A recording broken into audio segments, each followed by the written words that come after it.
पर्यावरण का भी ध्यान रखा गया है? पर्यावरण का बिल्कुल ध्यान नहीं रखा गया है। 2000 पेड़ काट दिए गए, रातों रात काट दिए। खेतों में भी देखा जा रहा है कि अब डेवलपमेंट के नाम पर बिल्डिंग्स बना दी जा रही हैं। और जब वहाँ बिल्डिंग्स बन जाएंगी और उनको अपने खाद्यान्न की आवश्यकता होगी तो कहाँ से प्राप्त होगा।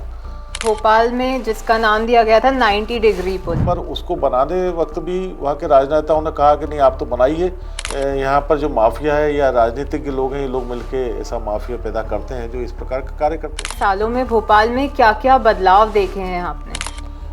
देखिए, भोपाल एक बहुत खूबसूरत शहर था और भोपाल को जो बर्बाद होते हुए देखता हूँ तो उसमें मुझे बड़ा दुख होता है। ताल तो भोपाल ताल, बाकी सब तलई। भोपाल, झीलों की खूबसूरती, हरियाली की ठंडक और सुकून भरा माहौल, यही है इस शहर की पहचान। लेकिन क्या तेजी से हो रहा डेवलपमेंट इस पहचान को धीरे धीरे बदल रहा है? आज हमारे साथ एक ऐसे शख्स मौजूद हैं जो आर्किटेक्ट होने के साथ ही पर्यावरणविद भी हैं, सुयेश कुलश्रेष्ठ जी। आइए उनसे जानते हैं कि बढ़ते कंस्ट्रक्शन, कटते पेड़ और बदलते शहर के बीच भोपाल का भविष्य कैसा दिख रहा है। सीधे उन्हीं से बात करते हैं।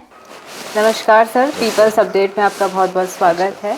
जैसे कि हमें पता है कि आप आर्किटेक्ट हैं और इसी के साथ आप पर्यावरणविद भी हैं, तो अभी जो डेवलपमेंट चल रहे हैं शहर में, उसको लेकर हम बातचीत करते हैं कि जो डेवलपमेंट अभी हो रहे हैं, आपको क्या लगता है कि उसमें पर्यावरण का ध्यान रखा जा रहा है?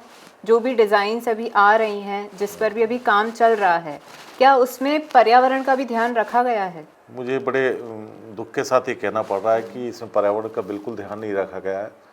जैसे मैं आपको बताना चाहूँगी, जो अयोध्या बाईपास रोड है लगभग 14 किलोमीटर का, इसमें 10 लेन प्रस्तावित की गई कंक्रीट की रोड, और उसमें लगभग 7,500 पेड़ों को काटने का उन्होंने निर्णय लिया जी। हम लोगों ने थोड़ा विरोध किया है, किसी स्तर पर हम लोग अपना प्रयास कर रहे हैं, फिर भी उन्होंने एक दिन ऑर्डर होने पे स्टे आने तक 2000 पेड़ काट दिए गए, रातों रात काट दिए। एक पेड़ लगाना कितना महत्वपूर्ण रहता है और पेड़ों की क्या आवश्यकता है, ये बहुत अधिक कहने की आवश्यकता नहीं है। और ऐसा निर्मम शासन और निर्मम तकनीकी विशेषज्ञ हैं जिन्होंने पेड़ को बचाकर भी प्रोजेक्ट कर सकते थे। उसके कई अल्टरनेट थे, उसकी आवश्यकता अनुसार पेड़ों को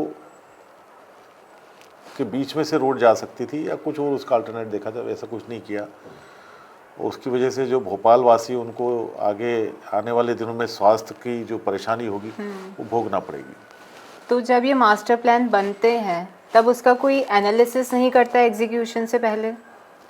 विगत कई वर्षों से ऐसा हो रहा है कि जो मास्टर प्लान तकनीकी विशेषज्ञों द्वारा तैयार तो किया जाता है, मगर उसकी विवेचना अन्य अधिकारी करते हैं या राजनीतिज्ञ करते हैं, तो उन लोगों का उसमें बहुत इन्वॉल्वमेंट रहता है।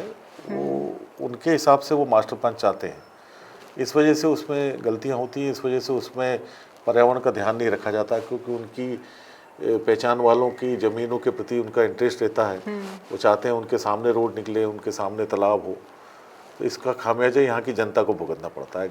लेकिन वो ये नहीं सोच रहे कि आने वाले टाइम में हेल्थ इश्यूज कितने ज़्यादा बढ़ जाएंगे। निश्चित रूप से हम देख रहे हैं कि भोपाल में ही लगभग, मैं तो यहीं का बाशिंदा हूँ, और लगभग 35 साल में भोपाल की जो हरियाली है, भोपाल की जो प्राकृतिक ब्यूटी है, वो ख़त्म की गई है। भोपाल में एक ज़माने 14 तालाब थे, आज की तारीख में एक मेन जो तालाब है हमारा, बड़ा तालाब, जो पानी का स्रोत है, पीने का पानी, उसका 1/3 पानी पीने के उपयोग में आता है। उसके बाद भी उसके संरक्षण के लिए प्रयास जरूर किए, मगर उनमें कहीं ना कहीं बहुत कमियां हैं। उसके कैचमेंट एरिया में भी कई डेवलपमेंट्स हो रहे हैं। आज भी उसमें हमारे मलमूत्र के नाले मिल रहे हैं जिनका पानी हम पीते हैं।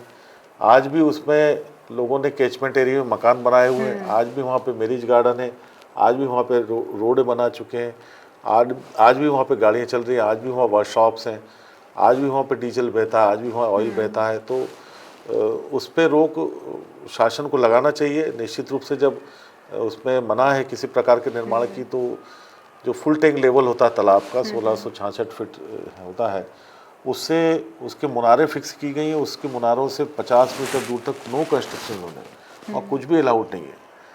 तो कैसे ये सब अलाउड रहता है, कैसे ये लोग बना लेते हैं, कौन इनको अनुमति देता है? निश्चित रूप से यहाँ पर जो माफिया है या राजनीतिक लोग हैं, ये लोग मिलके ऐसा माफिया पैदा करते हैं जो इस प्रकार के कार्य करते हैं। साधारण आदमी इस प्रकार के कार्य नहीं करता। जैसे कि अभी मैं ही बैरागढ़ से ऑफिस तक जाती हूँ, तो इस बीच मेट्रो का काम चल रहा है, तो बहुत ज़्यादा डस्ट और सारी चीज़ें हैं जो हमारी हेल्थ को तो अफेक्ट कर ही रहा है, लेकिन इसका पर्यावरण पर क्या असर पड़ रहा है? निश्चित रूप से वो मेट्रो जो आप बता रही हैं बैरागढ़ से जो बन रही है, उसमें भी पर्यावरण का पूरा ध्यान नहीं रखा गया कि वहाँ के जितने पेड़ थे बीच के वो भी काटे गए। इसके साथ ही जो सबसे गलत काम हो रहा है वो ये हो रहा है कि जो अभी निर्माण कार्य हो रहा है उसके साइड में जो ग्रीन बेल्ट है उसका बिल्कुल ध्यान नहीं रखा जा रहा। उस पर धूल जाती है, उसके आसपास गाड़ियाँ चलती हैं, जिसकी वजह से वो पेड़ ख़त्म होते जा रहे हैं। एक जो मुख्य बात है वो हमने देखी है मेट्रो कंस्ट्रक्शन में कि उसमें सामान्य ट्रैफिक के लिए कोई ध्यान नहीं रखा जा रहा। जब मालूम है कि यहाँ पे एग्जिस्टिंग आवागमन है तो उस आवागमन के लिए आपने क्या अल्टरनेट सोचा? अभी वहीं पास पे लगभग 10-12 फीट चौड़ा एक रोड बना देते हैं जिसमें आना जाना होता है, वो भी कच्चा बनता है, उसमें भी गड्ढे हैं, उसमें धूल उड़ती है, उसमें कीचड़ होती है। वो धूल बचाने के लिए वो लोग पानी डाल देते हैं, वो पानी फिर गड्ढों में बन जाता है, कीचड़ बन जाती है, जिसकी वजह से 2 व्हीलर्स वाले बहुत परेशान होते हैं, महिलाएँ परेशान होती हैं, बच्चे परेशान होते हैं। वहाँ जो धूल उड़ती है उसकी वजह से श्वास की परेशानियाँ होती हैं। निश्चित रूप से इस पर ध्यान देना चाहिए और इसकी लापरवाही की जो अधिकारी कर रहे हैं उनको उसका पनिशमेंट मिलना चाहिए। खेतों में भी देखा जा रहा है कि अब डेवलपमेंट के नाम पर बिल्डिंग्स बना दी जा रही हैं, तो आने वाले टाइम पर खेती में इसका क्या फ़र्क पड़ेगा, क्या इम्पैक्ट पड़ेगा खेती पर? निश्चित रूप से फ़र्क पड़ता है, क्योंकि जो खेती की ज़मीन है वो हम लोगों के लिए अन्न का देने वाली एक स्रोत है, और जब वहाँ बिल्डिंग्स बन जाएंगी और उनको अपने खाद्यान्न की आवश्यकता होगी तो कहाँ से प्राप्त होगा? तो भोपाल का जो विकास है वो चारों तरफ विकास ना करके इसको वर्टिकल विकास होना चाहिए, ऐसा कई बार हमारे विशेषज्ञ ने कहा है। बहुत पहले यहाँ एक प्रशासक थे एम.एन. बुश साहब, उन्होंने आज से 50-60 साल पहले हाई राइज बिल्डिंग की कल्पना की थी और बेतवा और गंगोत्री जैसी बिल्डिंग बनाई थी उन्होंने। पर चूँकि आसपास के जो क्षेत्र की ज़मीनें हैं वो किसानों से यहाँ के राजनीतिक लोगों ने खरीद ली और अपनी ज़मीन की वैल्यू बढ़ाने के लिए उन्होंने उस ज़मीन को मास्टर प्लान में लेकर आए, और मास्टर प्लान में अपने मन मुताबिक उन्होंने लैंड यूज़ उसके कराने के पीछे आज जो मास्टर प्लान में लेट हो रहा है उसके पीछे यही कारण है। अभी कुछ प्रोजेक्ट्स निकल के आए हैं सामने जिसको लेकर मजाक भी बनाया है हमारा देश भर में। आपको पता ही होगा कि भोपाल में जिसका नाम दिया गया था 90 डिग्री पुल, तो डिज़ाइनर ने क्या सोच के उसे डिज़ाइन किया था? दरअसल इसमें मैं आपको बताना चाहूँ, थोड़ा गहराई से उसमें केस में गया। इसमें जो डिज़ाइनर अभी विगत कई वर्षों से है या जो डिज़ाइन कर रहे हैं, ये दिल्ली या बाहर के शहरों के डिज़ाइनर रहते हैं जिनको भोपाल के बारे में जानकारी नहीं रहती। उसके जो नॉर्म्स है, रेलवे ओवरब्रिज अधिनियम है, उसके अंतर्गत कम से कम 50 मीटर का डायमीटर का सर्कल होना चाहिए। वो डायमीटर का सर्कल ना करके उन्होंने केवल 90 तो नहीं 119 का डिग्री का वो एंगल है, जो कि बिल्कुल गलत होता है। तो उसमें निश्चित रूप से तकनीकी रूप से तो वो गलत है ही, पर उसको बनाने वक्त भी वहाँ के राजनेताओं ने कहा कि नहीं आप तो बनाइए, हमें जल्दी उद्घाटन करना है, पब्लिक को सुविधा देनी है, वो तो चले जाएंगे नब। तो ऐसी लापरवाही वाली बात जो तकनीकी विशेषज्ञों के कार्य में पॉलिटिकल इन्फ्लुएंस बहुत हो रहा है, ये बहुत गलत है और ये भोपाल वासियों के लिए बहुत आगे परेशान करने वाला है। अभी देखा जा रहा है कि जो डीजल और पेट्रोल की गाड़ियां हैं, अब जैसे कि गाड़ियां भी बढ़ ही गई हैं, भोपाल में भी ट्रैफिक बहुत बढ़ गया है, तो उस वजह से पोल्यूशन भी बढ़ रहा है। अब ऐसे में जो ई व्हीकल्स हैं उनका क्रेज़ भी आ गया है, तो आपको क्या लगता है कि क्या सरकार को इसके लिए जो स्टेशंस हैं वो बढ़ा देने चाहिए? निश्चित रूप से सरकार को ईवी गाड़ियों के लिए अधिक प्रोत्साहन देना चाहिए, निजी रूप से उसमें सब्सिडी भी देने का प्रयास करना चाहिए, क्योंकि शासन को जो विदेशों से आयात करके लाना पड़ रहा है जो, तो उस क्रूड ऑयल, तो उसकी वजह से उनको यहाँ का ईवी चलने से फ़ायदा होगा। दूसरी बात, पर्यावरण में संतुलन होगा। निश्चित रूप से अधिक उसके स्टेशन, चार्जिंग स्टेशन लगाना चाहिए और उसको प्रमोट भी करना चाहिए कि आप पेट्रोल पंप के साथ ज़रूर ये ईवी स्टेशन लगाएं। अगर हम भोपाल के इतिहास के बारे में बात करें तो इतने सालों में, मतलब शुरुआत से लेकर अब तक इतने सालों में भोपाल में क्या क्या बदलाव देखे हैं आपने? देखिए, भोपाल एक बहुत खूबसूरत शहर था और भोपाल ताल तलैयों का शहर कहलाता था। आपने सुना होगा ताल तो भोपाल ताल, बाकी सब तलैया। आपने नैनीताल का ताल सुना होगा, वो यहाँ का 6% एरिया का है, पर नैनीताल का ताल देखने लोग जाते हैं। भोपाल का ताल एक यहाँ की जीवन रेखा भी है और भोपाल की खूबसूरती को बढ़ाता भी है। और इसके लिए हर किसी के इसमें ऐतिहासिक रूप से भी अगर माना जाए तो रानी कमलापति का महल उससे किनारे लगा हुआ है। पुल पुख्ता का जो ब्रिज है वो भी वहाँ लगा हुआ है। दूसरी साइड अगर PHQ के ऑफिस के वहाँ जाए तो एक रहट है पुरानी, वो लगी हुई है। और अगर आप आगे जाएं तो जो गांव से लगे हुए तालाब है वहाँ पर विदेशों से पक्षी आते हैं। लगभग 40 प्रकार के विदेशी पक्षी आते हैं जो कि भोपाल के तालाब को बहुत पसंद करते हैं। तो इस सब को जोड़कर अगर भोपाल का तालाब और ऐतिहासिक हेरिटेज को जोड़ते हुए और पक्षियों की बर्ड वाचिंग जोड़ते हुए एक बहुत ही शानदार यहाँ पर एक टूरिस्ट प्लेस बन सकता है।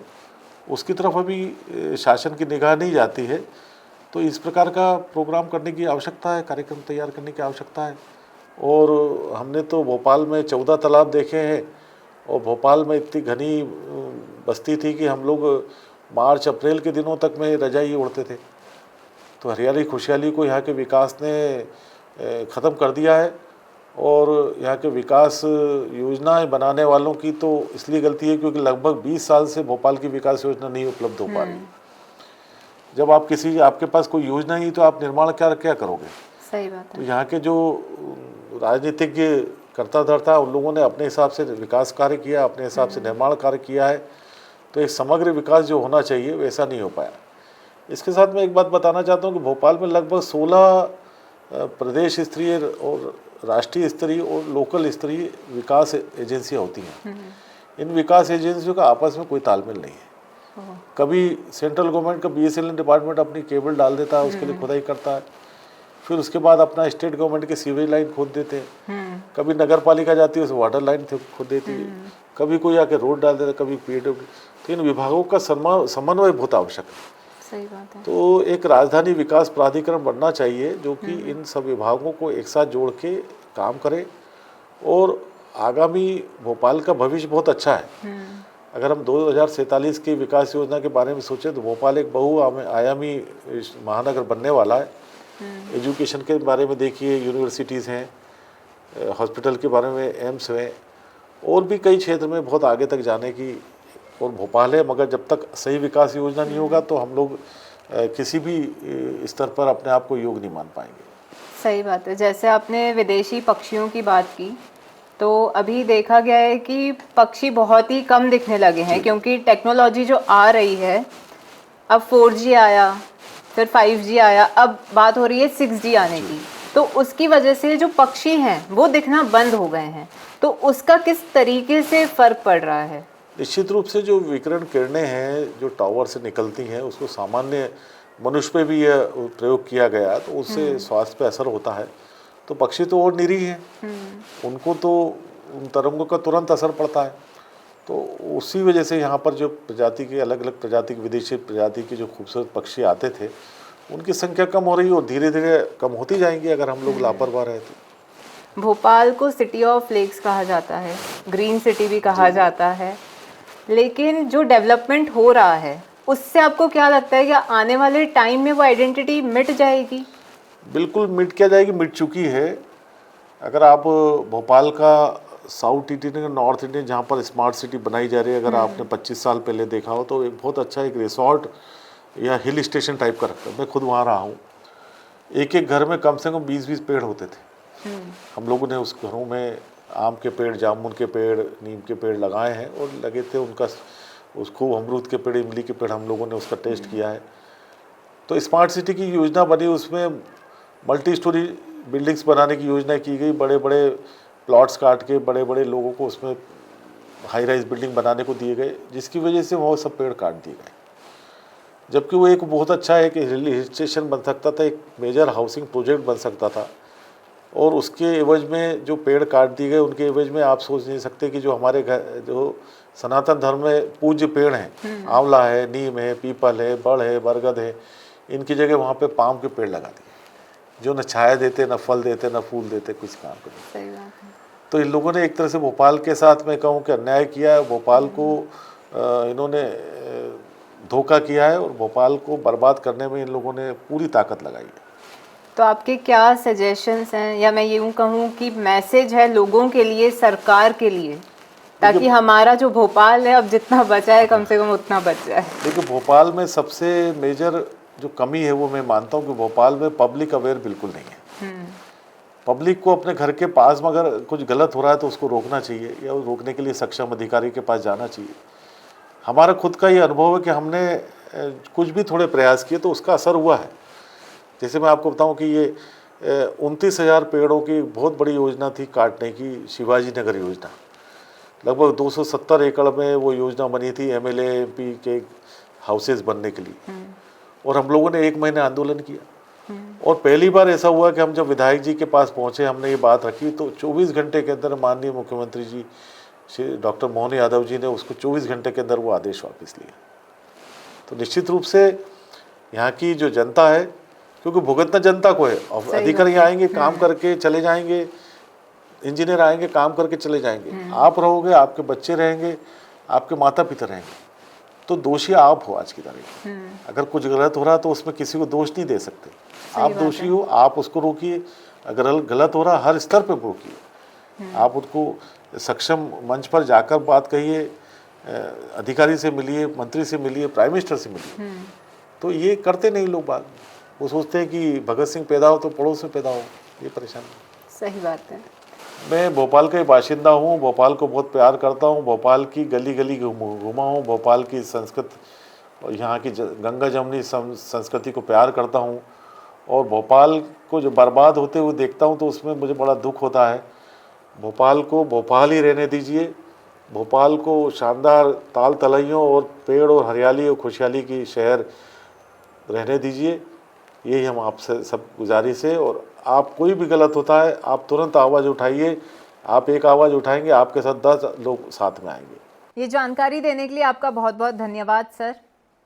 आज की बातचीत ने सचमुच हमें ये सोचने पर मजबूर कर दिया है कि क्या हम हमारे बच्चों को वो भोपाल दे पाएंगे जो हमने देखा है। विकास और पर्यावरण के बीच संतुलन बनाना बेहद ज़रूरी है। भोपाल की पहचान उसकी झीलें और हरियाली ही है। इसे बचाना सिर्फ सरकार की ही नहीं, हम सबकी जिम्मेदारी है। अगली बार फिर मिलेंगे एक नई शख्सियत के साथ। तब तक के लिए बने रहिए पीपल्स अपडेट के साथ।